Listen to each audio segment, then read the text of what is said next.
ba yung naamoy ko?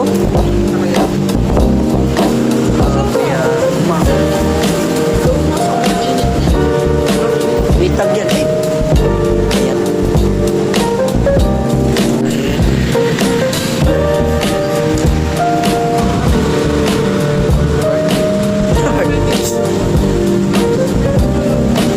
Wow, kutsara lang gamit.